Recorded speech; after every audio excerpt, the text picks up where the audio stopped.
Hello everyone, my name is Cody Roberts and I did my paper and presentation on the disaster management system in South Africa. Disaster overview. South Africa is a peninsula at the bottom of the African continent. It is affected by drought, earthquakes, and wildfires. However, the largest problem it faces is from flooding. Its position makes it prone to large storms that causes massive flooding. This problem is compounded because much of the country is low-lying, which forces people into flood-prone areas. Formation of the South African system. The modern disaster management system is a reaction to the Cape Flats floods in 1994. The destruction caused by the floods showed the inadequacy of the Civil Protection Act of 1977, which was the disaster management system at the time. This led to the creation of the Disaster Management Act of 2002. Structure.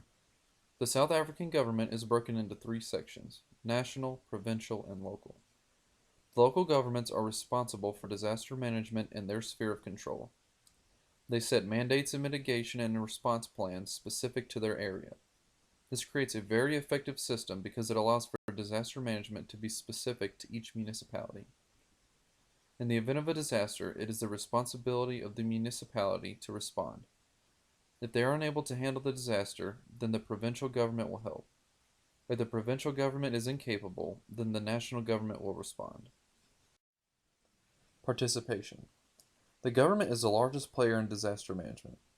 It creates, assesses, and enforces a disaster management policy. Citizens also play a role in disaster management. The government at the municipal level communicates with the population to assess the specific needs in that municipality. Disaster Management Act established three categories of volunteers: units of volunteers, general volunteers, and spontaneous volunteers.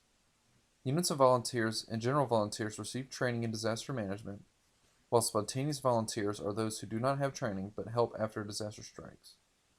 NGOs also play a role, with 44% of them in the country participating in disaster management. Challenges facing disaster management.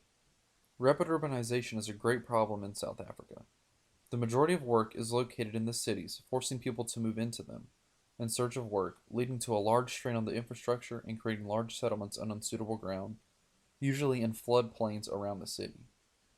There is also a large problem with mass poverty in the country. Most of the people that move to the cities are poor. This means that they have to build small shacks that give them little to no protection from future disasters. How disasters shaped emergency management. The Cape Flats floods led to the creation of the modern disaster management system. Before the floods, the South Africans approached disaster management through response. It was the Cape Flats floods that changed their approach from a focus on response to a focus on mitigation and preparation. Thank you.